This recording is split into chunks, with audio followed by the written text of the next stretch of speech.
my friend who's teaching math in Australia, he told me math is one of the most difficult subjects that he ever taught. While I'm teaching English, I tell him English is one of the most difficult subjects I ever taught as well. So now, for your opinion, do you think math is easier to teach or English is easier to teach? If you not raise your hand, that means you all want to talk today.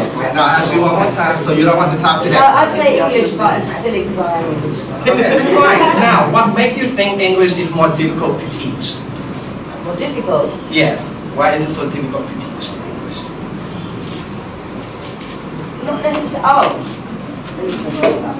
Okay. Alright. Why do you think English is more difficult to teach than math? I think it's more difficult. Because of grammar? Anything else other than that? I think math is difficult too. Pronunciations? It's complicated. It's complicated. So you just sum up everything first. It's complicated. Now, let me just show you why it is so difficult to teach English. Now, just ask a simple question. Do not think a lot about it, right? Just think about 1 second. What is 2 plus 2 is equal? 4. 4, right? Or you get everywhere around the world, 2 plus 2 is always equal to 4. Now, let me ask you one question. The same questions in English. I ask you, who is your hero? Hero? My mother. Who's your hero? Your mom. Who's your hero? Your parent. Who's your hero? Your friend, right? So, can you see it now? If I ask math everywhere around the world, no matter where you go, Vietnam, Cambodia, America, Australia, if you ask math, everyone should get the same answer. Does not matter how they get that answer, but the answer should always equal to 4. Do you agree? Yeah. Right? English is more qualitative, it's more subjective, right? It depends on your family backgrounds, where you grow up to determine who is your hero. Right? I am asking the same question, but each person, even though we're coming from Cambodian culture, but the answer is still very different. Right? Now, that is just an introduction. It's nothing really to special education. It's just that we make fun of you. Right? So, what I call confession time. What I will be telling here will not go out through this door, right? I will not tell your student, I will not tell Alex, and he will not tell your school director. So we all will keep our jobs. Okay? Now, I want first row. Twist your chair back to second row. Third row, twist your chair back to fourth row. Right? And keep doing that. So you're all facing each other. So that we can create the movie. Right? Let's start on 3. Let's do it now. We don't have much time. First, is one group. Turn. Let's go to that one. I want you to share what was one of your most difficult students that you ever taught. Right? Let's just spit it out. This is like, I thought she was stupid, don't use that word. I thought she was stupid, she was like so messed up, why can't she do like 10 minus 7 or like 15 minus 8, right? So just take a few seconds to reflect on those experiences, right? What was one of the most challenging students that you ever experienced before? Are we all clear on that? Right? 5 minutes, let's just start now. Reflect and then share with your group, and then you will pick one person to represent your group and share with them. Alright, 5 minutes start now, let's go.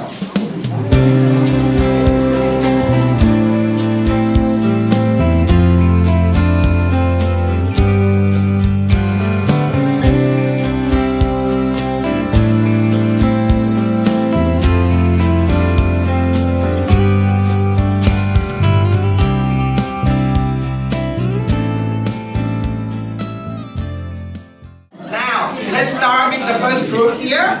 So just pick one of the most challenging students, and remember this is confession time. You should release the stress inside yourself. It's safe in here, okay? And then I will share my student too. Alright, let's go. Which one student is the most challenging? Go ahead. The student is the most challenging in class, for example. The one who's very quiet is impassioned. The one very quiet? That's alright. Why? Why is it the most challenging? You know, for a student who is very talkative, that means they are very good enough to speak English, right? But if they are very quiet, how can they improve their speaking and they are learning? So that's why for the student who is inactive and also quiet, they are very hard to get the lesson that we taught. So I think the one who is quiet and the one who is active is very hard to teach. And one more thing, we don't know what if they don't talk, how can we know they're understanding, right? Yeah, sure. But if they are active, sometimes they show, teacher, I don't understand, so for example, like that. So we can talk to them later. But if they are very quiet, how can we know? Okay, very good. Now, let me just pause here for 1 second. So in terms of special education, whether the students are very quiet or very talkative, they also have a chance of being in special educations as well. Now, when they are being quiet, does it mean they are shy? Or does it mean that they cannot express themselves, right? Whether they have emotional disturbance. I just heard one of the groups sharing that the student having a very bad family problems at home, right? Whether the parents are very abusive, or whether the parents are just being not being parents at all. So that is dramatically affected the student cognitive process, right? The student might be in depression, we do not know, right? But from our experience, we should give special attention to the student. Why are you so quiet? Are you being shy, or is there something else besides that? Now, the student who talk a lot also have a chance of being special educations as well. Have you heard the term of ADHD? Yes. Right. What is ADHD? Yes. Yes. Attention deficit, hyperactive. Right. So either one or another. So when there are hypertension, which means the student cannot sit still in one place, right? He's very energetic. He just or she just a monkey who just get out from the cage and just go around and distract you from the rest of your teaching. Now, I have one student who are in grade 3 in Australia. He practiced Kung Fu. His parents, Asian parents, let him practice Kung Fu just so that he can control his energy. But it's not. Make it worse. The student wouldn't stop. He always, Mr. Nathan question, Mr. Nathan question. While I teach other student, Mr. Nathan question. Or one time he just go around and sweeping the floor. Or he go around giving out candy. It's very, very challenging, right? But that's not one of my most challenging students. Okay? So thank you for sharing. Now, second group. The most challenging student I had was a Korean student who had zero English knowledge. Okay. So the first time, it's really hard to communicate with him. So we cannot understand with each other. During our first class, it's a 15-minute class, and he only answered 3 questions. What is your name, how old are you, and where are you from? For 15 minutes, because he can't understand even what, where, when. So I really need to learn their language so that I can translate it and I can teach him well. And I need to do some action, I need to show some pictures, everything. I need to do my best for that student. I think some of my groupmates also had that experience. Like for them, for 2 and 3 years old, they don't know how to speak Khmer well and they don't know how to speak English well. So they need to do some action and show some flashcards as well. So it's really hard for us, but we can see the fruit after some time. Very good. Now, that is only one student. How about a class with all of these students? How are we going to manage this? How are we going to give special attention to a class that just say 10 students who does not speak English well or Cambodian well, right? How are we going to manage this, right? So in special education now, if that student who also qualify in special education, how are we going to help them? First, we don't speak their language. How are we trying to find out why they're so quiet, right? If we cannot even communicate with them in the first place. In special educations, again, what we call universal design learning. By the word universal, it means that we design one lesson plans as the foundation so that we can tailor-make for each individual student, right? Because as a teacher, I admit it, I don't have time to specialize each individual lesson plan for each one of my students. But what I can do is that I can give them the foundation so that they can learn, and then their parents can also help them, or their sibling, or they can come after school for special help, right? Now go to the next group. Yeah, I had a student before. She is a supervisor in a hotel. Okay. And every time that I start talking and, teacher, that's not what we want. And she was starting suggesting something. So what I did was, I asked, why are you here? what's the reason why you're learning English? And she said, because I have to. She couldn't answer. So it was like, honestly at the time I'm so nervous and I don't know what to say because she's 33 years old. She's a supervisor. So I just asked her, why are you here? So she need me.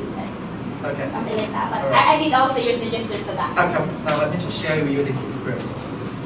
Being like a teacher, and especially coming from this high contact culture of Southeast Asians, our face is very important, right? Our status, we think of it, is also very important, but that is also a setback for us.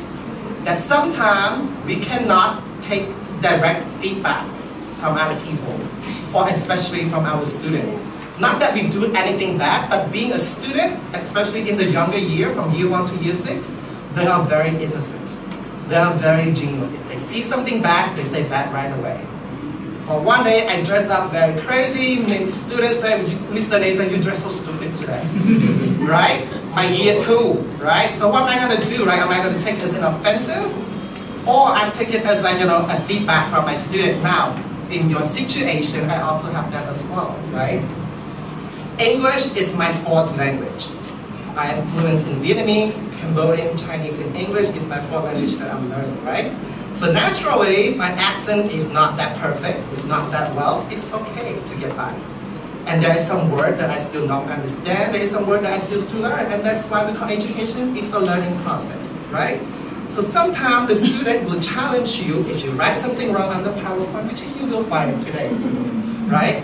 So you just you just have to accept it, and then you learn from it so that you can improve. Now back to the situation. So when the students are challenging you like that, what I do with that student is that I say, hey, what do you think you should learn next class? Right? You put them back in your position as a teacher, which is I normally do. I normally ask my students every day, one of them to be the team's leader. Right? If you give them a topic, I ask them to go home, this is your homework. When you come the next class, you will teach it to your group. Right? You will be Mr. or Mrs. Lim today. Right? I will be your student and I will learn from you. Right? So you put back the responsibility on that student. Now the student will learn, right? How hard is it being a teacher? Okay? And then the student also feel welcome as well that you listen to them in the first place. And that you not take it as a negative feedback and that you give them responsibility. Okay? She quit. Okay. Yes. Well, that may be the worst case. Now the next group. Okay, so as earlier, one of our teachers have mentioned that the difficult thing for him is about the quiet one. But for me, the student that I really have to deal with them is the talkative one. I don't know why sometimes it's really hard for me to stop him. Especially during my explanation, when I speak, he also keeps speaking, and then he disturbs. How about when you're not talking? He still keeps talking. And sometimes he tries to mock me. Yeah, it's like I am talking to his friend. What usually does he talk about? Like random thing, or is it related in class? Funny thing, most of the time. Funny thing, most of the time. Okay. And sometimes even though I try to be very serious with him, but then he tries to make me laugh. Now, Sometimes I cannot bear him. now did you laugh? Okay. And even though I try to be very soft, I mean it is good with him, but sometimes still doesn't know. And sometimes I try to embarrass him in front of the other people, he still makes fun. I don't know. Now, if your student making fun and you laugh, that means you give him a positive reinforcement. And it is okay to make fun because I am a teacher, I enjoy your joke. Right? Yeah, I agree with that. But I mean, so when I deal with that student, I usually looking for his weakness point. What is it that he always afraid of the consequences? Right? Whether too much homework, whether a phone call to the parents, or whether he will sit in front, next to you, in front of the classroom, or he will be the team's leader, so that now he has more works to do. Right? Now that is just the general basic practice. But with that student, remember we talked about the ADHD? So we have to understand, this is what I usually do when I provide consulting in Australia. I would go and observe the class. I would be one of the students. So we will look what happens before that student starts to talk. What is the trigger that he starts talking, right? And when he starts to distract you, I start to time how long does that distraction last, right? So that's the reward keeping. And after that you laugh, what is his reactions to you? Okay? And it's not just one class, right? This is over a period of like 2 or 3 months. And then we start to look at the data. What is that that triggers the student? And we try to understand more, right? So it's just the basic of special education values that we're going to. Okay? We'll talk about that. Now, I will pick only one more group, just for the sake of time. Let's just spend on this side, and the next activity we will just pour on that. So, for your group. Right. Good morning. I would like to share about one of my challenging students in the class. This group just mentioned a challenging student is the one that is talkative in the class. But for my own class, one of my students, he is very much interested in technology, especially games. So when I start the class every day, he just come into the class and ask every friend around him and talk about the game or like this, like that. So this is the ways that he always spoils everyone in the class. And this is the problems that I usually have with my student. So I'd like to ask you like some ideas to deal with those kind of students. We will do that later. Now, so our learning objective today, since special education is a very specialized subject in America, and now it's starting to grow in Australia. It took me about 2 to 3 years just to get my degrees in it, and now we just do 2 hours. I don't know if I'm going to do that, but at least we just like, try to be aware of what is special education is about, right? So we're learning about the existence of special education, like the shortcut for it, called SPED. Then also the common type of SPED, like what types are they, right? Besides ADHD. And then we learn about the common SPED strategy that I just been sharing a little bit with you already as well. And then finally, just some reflections on whether this is something that I want to do or not as a teacher, right? The teacher is very difficult to do. You either have to really like it, or it just tear you every day. I remember my first day teaching, I want to quit the second day. I lost my voice, I don't know what I'm doing, I'm scared of my students. Yeah, you know what I'm doing.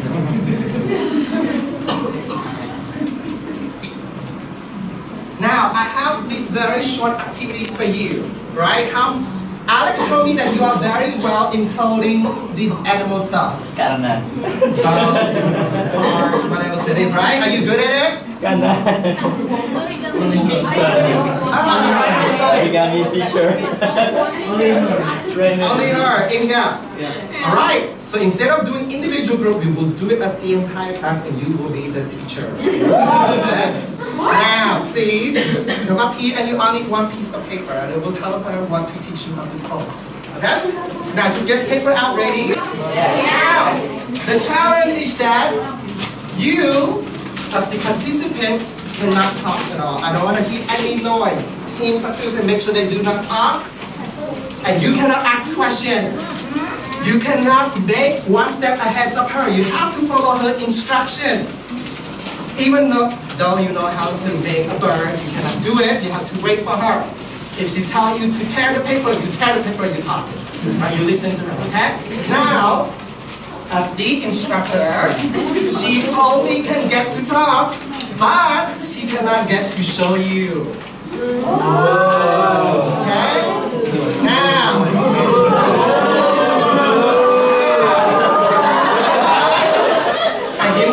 how about I give you 1 minute to think how you're going to tell them to make this bird.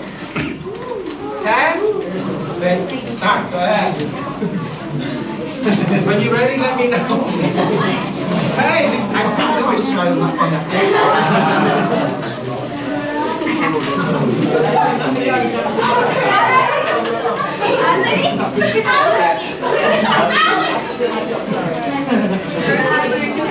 Try your best. show you. This is to show you realize what is special education about. You will understand after this.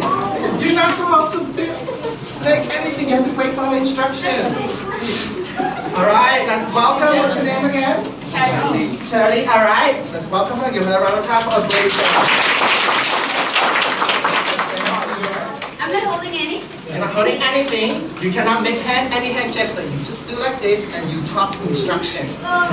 And you, as the participant again, cannot talk, right? Make sure no one talks in your group or you get punishment. No one's talking. Excuse me, and she gives the wrong instruction, you have to You still follow. have to follow her as the student. Okay? Now, here's the prize for the winning team. If you are the winning team, if she's judged you as the winning team, you will also have special presents from me. And I cannot tell you what it is yet. Okay? Let's start. I give you about 5 minutes to do out the instruction. Just do your best. If you trick in your head, how you normally do this. No. You want to change it? Alright, and pick an easy one, the plane. How about a plane? Okay? Again. I know you have to make it, but you're not supposed to make it yourself. You have to listen for your teacher instruction, okay? 5 minutes. On 3, 2, 1. Let's go. You can walk around and you give out instruction. If you miss the instruction, you cannot ask her. Listen carefully what they have to do. Start? Yes, go. They hold your paper in front of you, and do you know how to make like the house? Like folding it downward facing you. Both of the sides on the upper.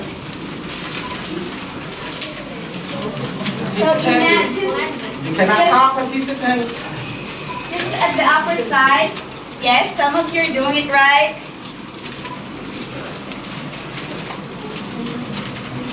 And once you're done with this, then fold it downward again. Following the lines of the one that you folded. And again, follow the fold.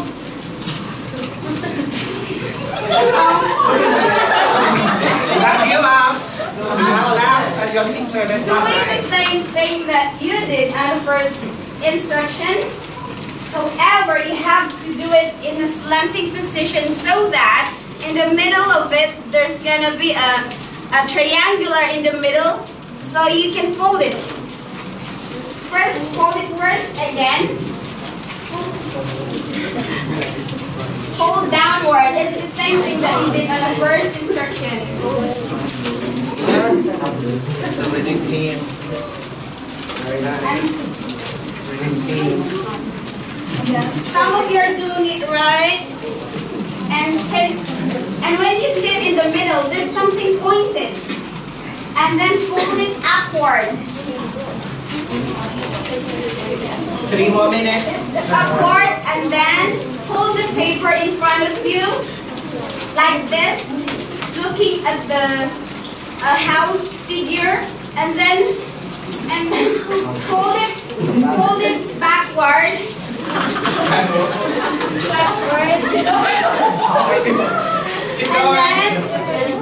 And then fold each side half. Even she give you wrong instruction, you have to follow her. Oh my God! A house figure. This is a house figure. So once you're folded backward, You cannot use your hand.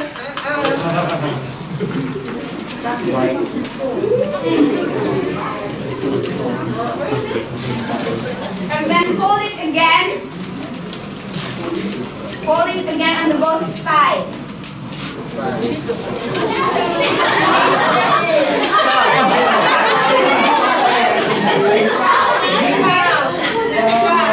Who's the winning team? The rest one.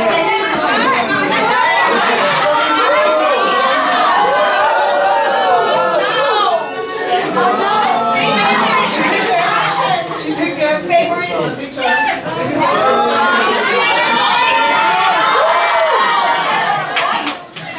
Mr. Chamroeun is the person speaking. Now, I want you to imagine this.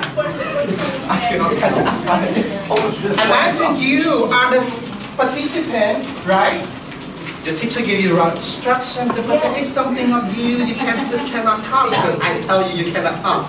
But think of this as one of your disability. The disability that prevents you to express yourself, to communicate with other people. Right? And now, imagine you as her standing up here, who giving out instruction. How difficult was it that you cannot show anything to them, right? Now, read the question up here and just focus and talk in your group and just share this experience. What did we learn about this activity in relation to special education? Remember, right? When you cannot talk, that is one of your disability. When you cannot show, that is one of your disability as well. Okay? Let's take about 6 minutes, 1 minute per person, and just share it within your own group. 6 minutes starting now. Let's go.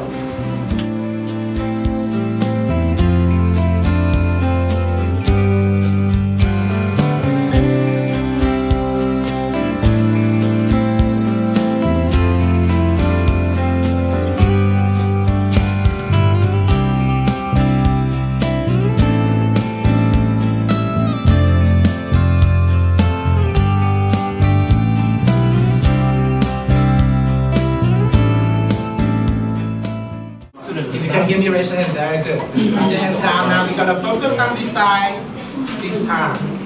Now, one person from each group share with us what was one of the most challenging experience that you get out from this activity.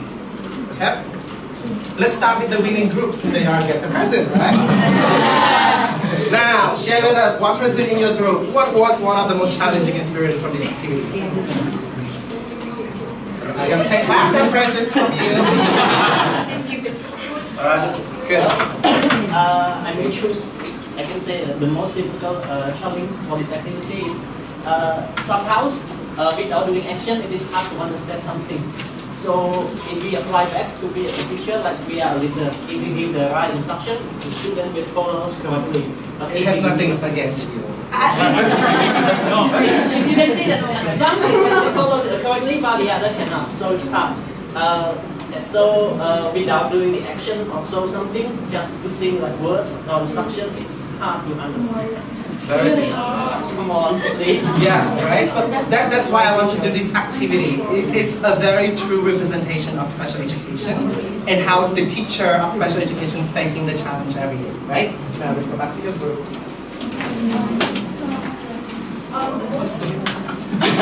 The most challenging part was the teacher can't give example.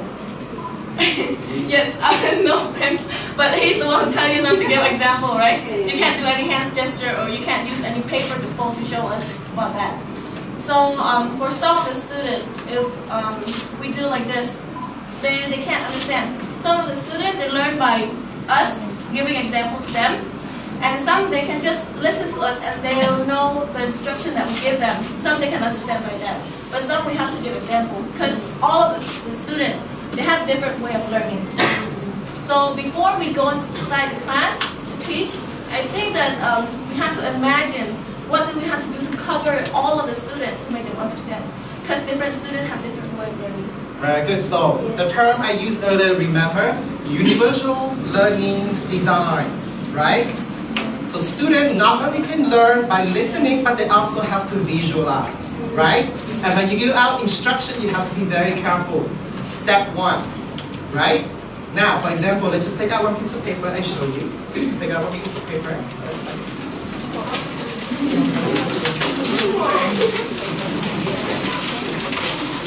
Now, I do not know how to fold anything, but this is for practice, okay? Now, if you all have a piece of paper, raise that paper up so that I can see it. Okay? Raise it up high so I can see that everyone has a piece of paper. Now, I want you to hold from one end to another in a rectangular shape and show it to me. Rectangular upside down. Rectangular the other way around. That way, alright? Look around you. right? Show it up high so I can see it. That's very good. Look around you. Yep, look around you. That is not a rectangle upside down. Look around. Yep, that one. Alright? Show it up high so I can see. Show it high. Very good. Now you can put it down. See? This is what we call ensuring, right? So when you ask them to follow it, you have to make sure they raise up high so that you make sure that everyone succeed in one step before you move to the next, because I allow you to do so, right? They have to listen for you. They cannot make one step before you. So you ask them, you see, and one person doing correct, hey, look it up to them. This is what you're supposed to do. This is what you're supposed to do, right? You make sure they learn by following other people as well. Okay? Now, next group that I will share the challenging your group, right? So who's going to talk? Yes, hello, my name is Charles, and hello, all speakers. I'm very blessed to solve the challenge how to follow the teacher at the moment. I think that the following the teacher is very difficult. The general teacher always saw the paper and do need with the student, but she only saw the series and presentation let student follow. It's very difficult to follow. Some can do it, but some cannot do it. And in this thing, I think that for my group discussing the challenges.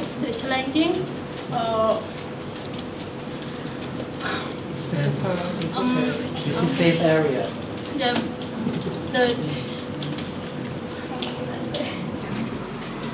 You can speak in Cambodian if you want. yes, all the students need to keep quiet and listen, follow step by step, and but very hard to follow. We need to pay attention one by one. I think that like this very hard to the student. If we find another way to teach, like we show the student the paper one first, and then let them follow one by one, and then they see and then follow. Listen and follow, and they can practice. Very good. So what I normally do in my class is that I usually pick like 2 or 3 of my top students in the class, and I teach them beforehand, like maybe 15 minutes or like before, like when the actual class start, so that I can break my whole class into 3 different groups, right? And with that 3 different groups, I also specifically structure so that not all the very intelligent kids one side or not all the very not so intelligent kids one side. Because if you do like that, they will label themselves, that's the smart group or that's the stupid group, right? You don't want to do that. As a special education teacher, you actually cannot even disclose which students are special needs at all, right? By law, I mean, I'm talking about American perspective. You cannot tell other students, you have to help him because he's special need. You cannot do that, right? That's illegal. So you have to do it secretly enough so that everyone can look normal on the surface, right? So this is called a strategic planning of the lessons as well. Okay? One last group. Let's just give one last group. The back there, the very back. I think there's 3 of you.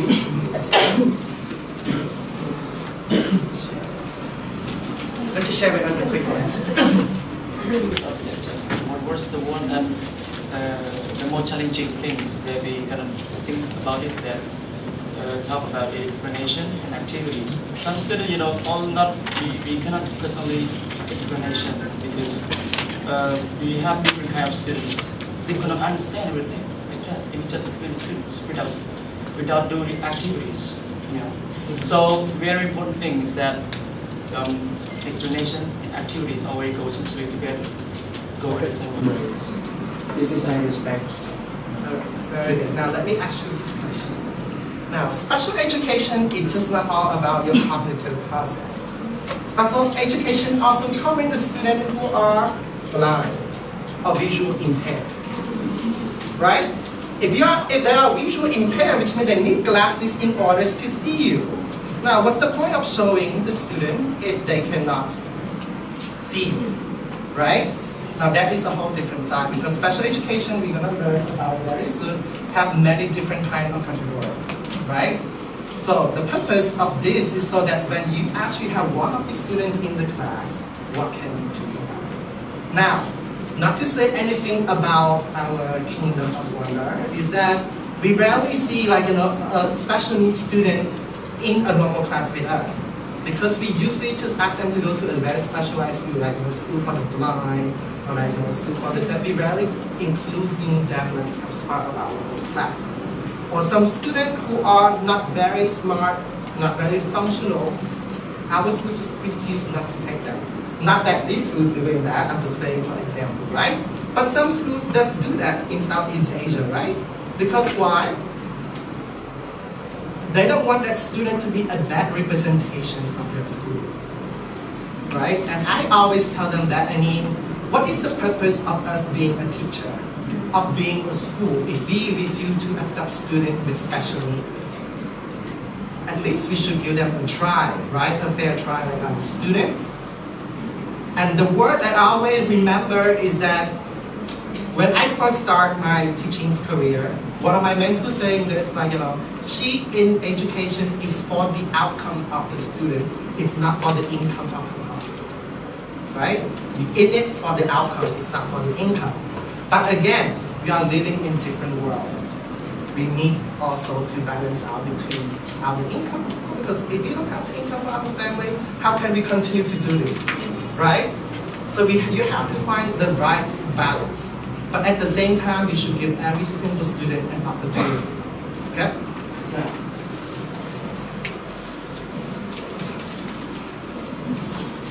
Special education, sometimes you heard special need, special attention. Now, which one do you think is correct? Is it special education, special need, or special attention? What do you think? Special attention? Special need. Special need? Yeah. Special need. Well, I use 3 of them all the time. Actually, the correct terminology is that because the student needs special needs, right? Therefore, we have to give them special attention. And by giving them special attention, we create a special education program for them, right? So that is a very slightly different. Now, I will ask you, this terminology definition vary by institution in America, but I like this one because it's captured the whole thing. And you can, this is the only slide actually to write. That is right. Special education is especially designed for those students who are mentally, physically, socially, or emotionally delayed. Okay? That is what special education is for. It's very broad, but at least it's captured the whole special education spectrum. Especially designed for those students who are mentally, physically, socially, and or emotionally delayed. The key term here is delay.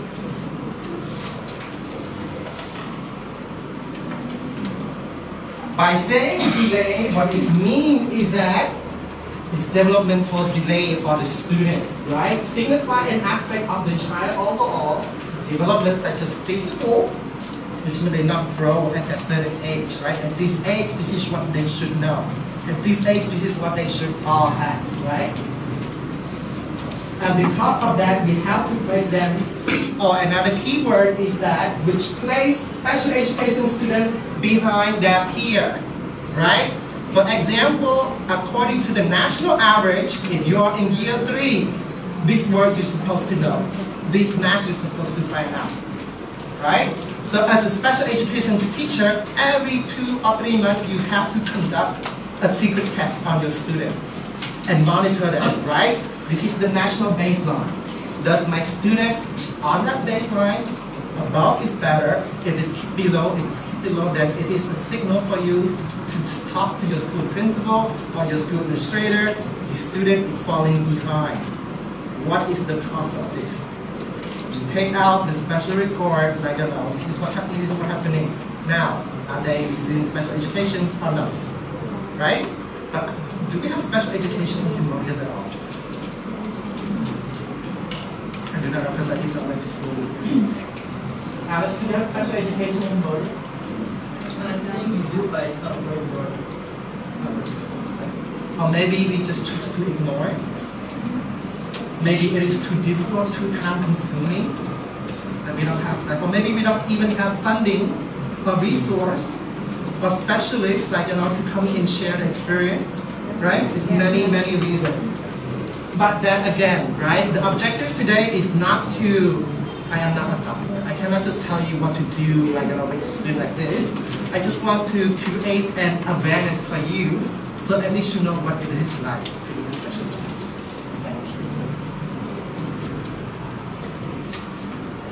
Now, in America, in order for the student to be eligible for special education, they have to be falling under one of these 12. The first one is autism spectrum disorder. The most common in America for primary school students, right? The second one is multiple disability. Multiple disability is when the student having 2 or more of this special need up here. Third one, traumatic brain injury, is very tiny. It's like when the student may be having an accident, causing the brain's damage, right? So that the student cannot function the way he used or she used to be. We have speech or language impairments, is when the student cannot make the sounds out of his or her mouth correctly. And if he or she cannot breathe, that's very difficult for them to learn anything else, right? Then have visual impairments. Now, visual impairments is different from blindness. Blind is when you're born, you cannot see right away, right? Visual impairments is that when the external cause, right? Blindness is the internal. Now, other health impairments. Other health impairments will be called the ADHD's one, and are some other series, right? Then we have deaf, hearing impairment, deaf or blindness combined. We have developmental delay, emotional disturbance. It's very common in America as well. Remember, I told you I have one student that I have to share, one of the most challenging. Do you guys want to hear about the students? All right. Now, my first teaching career is in Hawaii. Hawaii's Department of Special Education. Now, if you watch some of the American movies, you will see all this fancy New York street gangsters, school violence. And it's actually true. It does represent America on the surface, right? My school, the program that I volunteer to teach is a low-income school, where the students, most of their parents are divorced, right? We have students who are come to school without a shirt on, mostly male students. And because it's Hawaii, my school is 90% are indigenous people, which is the local original people, if you would say, right? The Samoanian, Fijian, the Fijian, they all look huge, Sometimes they thought I am a student when the parents come in, so I have to dress like this every day while they come to school naked, right? So there is one student, one day come to school on the phone, clicking, and then she just not willing to listen, all right? And I took the phone out away from her, and the worst she said to me is "F you." Imagine when you have that student saying the word "F you" to you, what you gonna do? Now in America, you cannot slap or anything, right? You go to jail, right? Now, somehow the teacher report the student misbehaved, but what's the point, right? This is the students already, because she already know no matter what the teacher report, the result is still the same. She just does not change. Why? Because he finds that education is meaningless to her. And the only reason she in my class so that she will not be in jail, because in America, if you're under the age of 18 and you have some social problem, you steal or you fight someone, you do not go to jails yet. They put you on probation with a radar in your ankle. And if I do not take her in my class, a patrol will come and find her based on their GPS, right? very challenging. This is why I told you I want to quit the second day. I didn't. I don't know what reason they kept me doing the way I do, but I did say the F you back to her.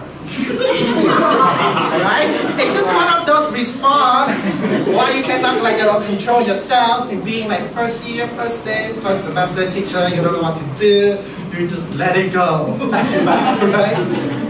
And then the student just look up at me and just and I was scared, but I did not show her that I'm scared, right? I did not show the student that I'm scared. Right? Like that too, and then you should start to talk more.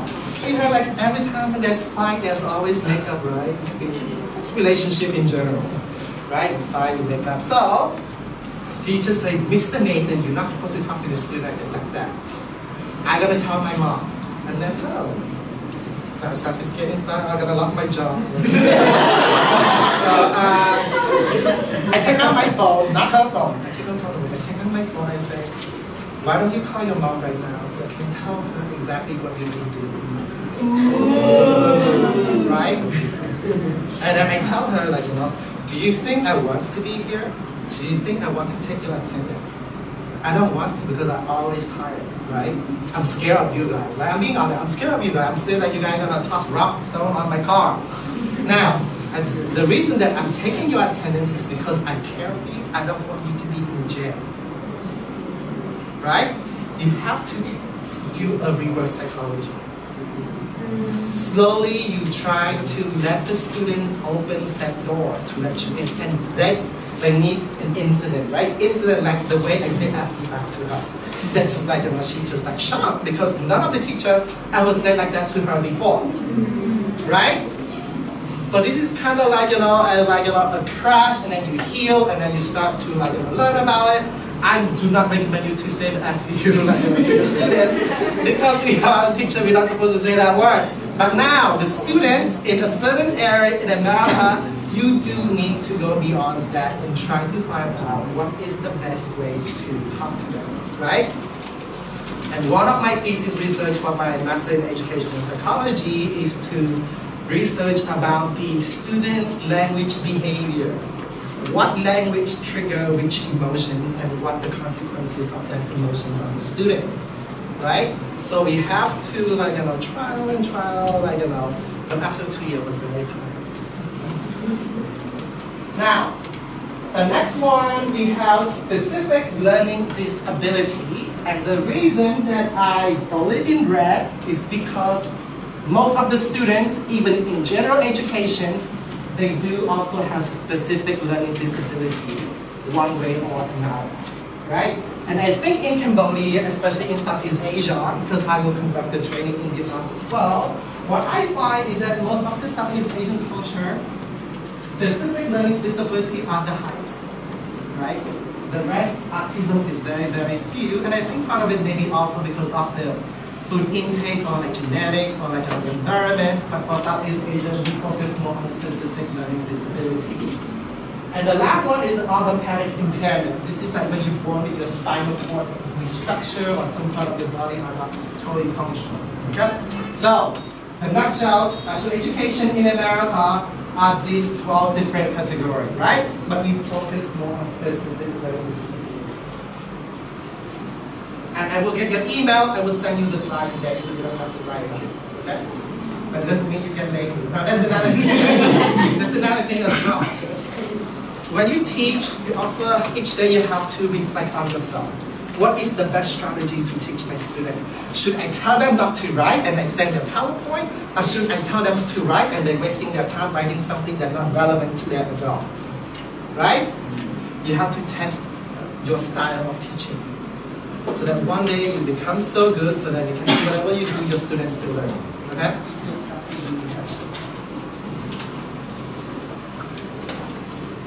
Now, specific learning disability. You don't have to write. It's a range of disorder in which one or more basic psychological process involved in the comprehensive usage of language, both spoken and written, establish an impairment. Remember, impairment is external, right? Impairment in one's ability to listen, to read, to write, to spell, mathematical calculation, and those are the technical terms called dyslexia, dygraphia, calculator. And I say, oh my God, when I heard that term, is every one of my students are having specific learning disability because most of them cannot spell correctly, cannot write correctly, cannot do math correctly. Are they having special education? Right? The answer is no. But we have to give special attention. We have to start documenting. If the student falling behind, is it because he's not doing his homework, he's not doing it properly, or is it very difficult for him to understand? Is it any impairments that he experienced? Now, in math, if you're a teacher, who's teaching math? Alright. Now, from your experience, because I also taught some math as well, from your experience, is it easier to teach addition or is it easier to teach subtraction? Yeah, which one is easier? Addition. Addition. And it's correct. The easiest in math is addition and subtraction. The student having very, very difficult to understand the relationship, right? They keep counting forward, but when I ask them to count backward, they got totally blank. When we ask them to do subtraction, they just cannot do it, right? But then we have to reflect, is this something that all my students in the class experiencing? If so, then it is not their fault, it's my fault, right? And that's another thing for you to grow and to build professional development as well, is to never ever blame your student for not understanding something. If your student fell, even one student fell in the class, whether he's lazy or he's anything, don't say it is my fault. Right? And ask yourself, what did I do? Right? Have I given my best? Was my instruction clearly enough? Right? Did I give them enough example? Did I provide them enough support? Right? Do not blame the student. The moment you blame the student, have you heard of the term, when people lame, they try to blame? Right? I do sometimes too, like I have like my year 5s, year 6, especially in America and Australia. Their timetable is horrible, right? In America, Australia, they do not want students to memorize like the timetable, but I think students should be able to do timetable at the year 6. And that one student just cannot do timetable. I become so mad, I just say, it's so easy, why can't you understand this? It's so easy. I raise my voice and the kid cry. The next thing I know, your kid cry because he's in year 6. So then I reflect on myself. I mean, like, you know, I am from a university, like master degree background. He is the year 6. Is the language, the example like I give him, is it according to his age, his development level? Right? You have to reflect, because sometimes when you are mad, you're angry, you don't have that sense of like, you know, logic anymore. Right? You start to put that kid the same as your friend, like, why are you so stupid? Right? Which is not the right things to do, right? Wouldn't recommend you doing that.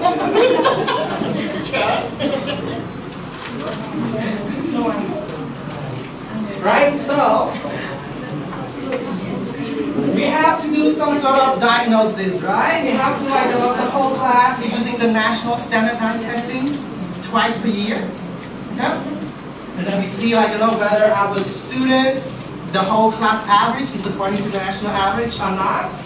And then prospective student testing, which means the student that we think might be require special need or attention. We compare the students' performances. Okay? And then also after that, we do the benchmarking analysis. Then we have student historic record over time. Is it continually like going bad, or like is it like good one time, bad one time, good one time, bad one time? What is the patterns here? Right? What is it wrong? And then we also look into family student background information. What is it that my student experiencing? But then we do research, recommendations, especially speak to someone who are having students before. What did they do? Like, you know, reaching out, right? Especially first year, like, you know, teacher, for me. My first year, people hate me. I go around and ask all the time, what do I do? Like, you know, if it's student like this, if it's student finding in class, what am I supposed to do? I ask every single. And then the program monitoring, right? After you provide the recommendations, like student have to do this, when he or she go home, the parents should do this, and then you monitor. Right? And then again, this is a lot of work for special education teacher.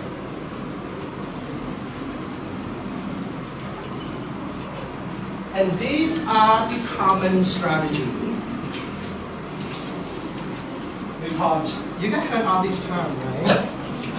Chunking, differentiating, structuring. So structuring at 4 quartile is the way you do this. After you've done the national standardized testing, you rank them in 4 different groups, right? The bottom group, the top group, and then the 2 middle group. And the way I do this is so that every time when I teach them new concept, I structure them properly. Like I giving my students option according to their level, right? Sometimes I ask the top to help the bottom or the middle to work on the other, first and last quartile. Thematic lesson planning. How many of you heard of that one? Thematic lesson planning. It's when you're teaching based on theme. What is the theme? Maybe the ancient Khmer Empire. This whole term we will teach on that, and it's all refer back to ancient Khmer Empire, right? So that's called thematic, and then cross-curriculum planning. It's when you're mixing math and English together, or English and social studies skills together, right? You make it into a scenario, a language. And the next one, what we call is Bloom taxonomy. How many of you have heard of that?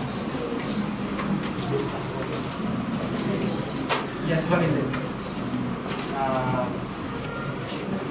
This is about making your plans. Let's say you will departmentalize your objective. Let's say I have this objective for cognitive, I have this objective for affective and psychomotor. Okay. How are you going to plan according to the activities? In the principles of Bloom taxonomy of education, in one classroom experience, in one learning experience, you should have let them think, value, and do some psychomotor activities, or let them dance, sing, something like that, according to the topic. Yep. Thank you. Bloom taxonomy. This is the revised version, and again, you cannot copy all this too much, right? We'll send it to you. So what we call Bloom taxonomy is the level of thinking, cognitive of the students. The very bottom level is factual, remember stuff. Now, if I ask you to read a story, I ask you who was the character. You can tell me right away, something that's visible to you on the surface, factual. What was the male character, who was the female character, you can tell me right away, right? Now, as we going toward up, like understanding, applying, and analyze, and ask you who was the evil character in the story. Now you start to force your students to think, right? And then you keep going toward to the top is when to create, is when you ask the student to write a new story based on that one. Yep. And most students in special education are going toward that factual remember. And it is very important for you as a teacher to know, to group your student, remember the 4 quartile. We group them and see which taxonomy are they in. If they're already in the provide, which is conceptual and apply, then you should push them to the next one. But you ask them to teach the bottom one to understand in the class in the group student. Again, it's required a lot of planning, a lot of passions, a lot of sweating to do this for your student, right? But it's fun to do so, right? If you really choose teaching as your career, which is I'm highly proud of every single one of you here, that you should starting to learn more about this stuff. Okay? Now, remember we said we have no toilet break, right? In South Africa or South America to compete in the Olympic stadium. So he's running the marathon and he is the last person to finish the line. The winner is already finished like an hours ago. Right? But he's the last person to finish the line. And then there is still some few people, like, you know, in the stadium, they're taking pictures, they're doing this, doing that. I don't know what they're doing. But people just keep wondering why this man's still running. And it's not just running normally, he's running like crippled, right? Because like it's a marathon, you run a very long kilometer. Bleeding, everything, he just keep running. They don't understand why is he doing that. We already have a winner, right? So as he approaching the finish line, people just start to clap because they start to realize something must be very interesting to look at, right? And it's true. When people come and interview him and he say, my country sent me here to finish the line, not to start the line, right? So this is a 5th grader reading story based on a non-fiction story, okay? So every time when we pick a story or pick something to teach our kids, make sure that it have some moral learnings into it, something that we can differentiate, and something that we can have activities about it, right? Now, pretend that you just read that story. The person sitting next to you or in front of you, you interview them. Okay, can you just give one discussion? Just pick, yeah, one for each person. One for each person. Yeah, one for each person and to pass it back.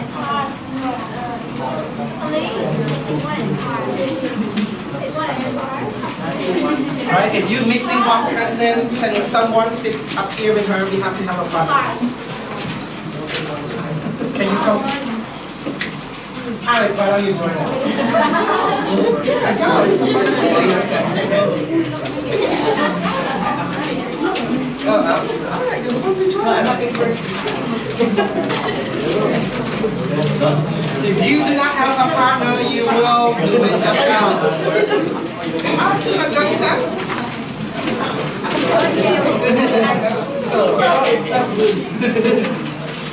I will tell you the instructions, not without anything yet. Remember, we haven't read the story, but we pretend that we do. You have?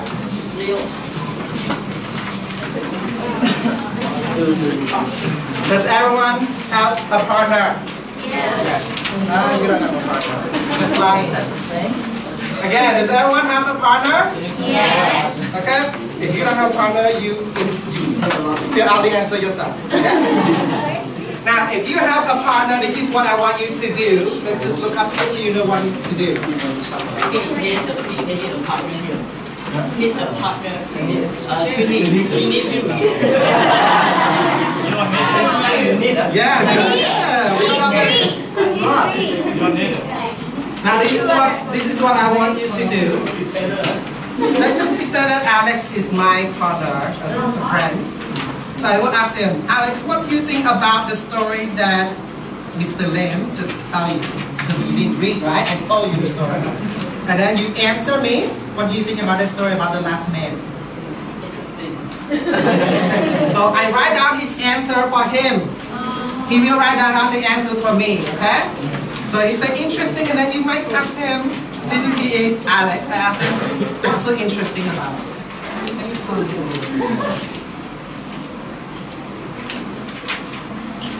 Pretend that he told me something. And then we move on to, and then he asked me back, like, you know, what do you think about the story? And then, like, if people give you short answer, this is another strategy to teach a kid.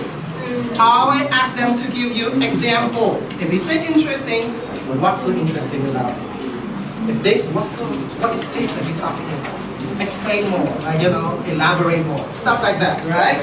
And then I go to question 2, ask him, have you ever experienced something like that before? For example, something that you never give up before, or now, or into the future, like looking for a wife, or something like that. I don't know, right? The moral of the story is to never give up. The last man, right? So I think you guys know what the instruction now. So make sure you talk, make this like a conversation. And I will give you 10 minutes maximum. Okay? Do as much as you can. 10 minutes starting now. Let's go.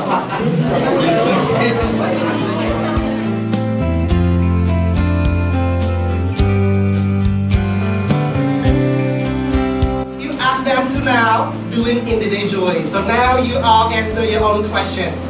You don't have to ask another student, but you have to give this paper to that student because you can interview them, right? You swap with them, and now you do it individually. Try to answer as fast as you can for the next 5 minutes. This is your own self now. Let's go.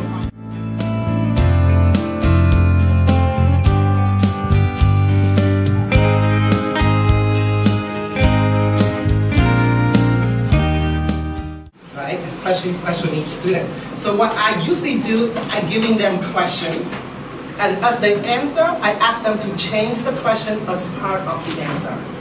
For example, they interview each other, like, what is your name with the question, and then I ask them to turn the question into the answer as well. My name is, I was born here, using the question as part of the answer as well, and then they all interconnected together.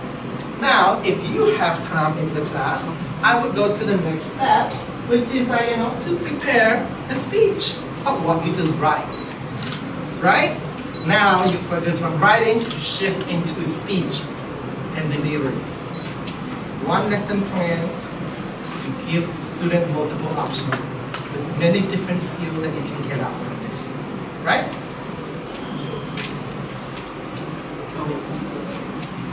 So, that's a communication skill, friendship building, expressive language, listening skill, which is you have to listen to others. You have writing skill, and you also have speaking as well. Just one simple lesson with a very good moral stories to be told to students. Right? Now, and there you go.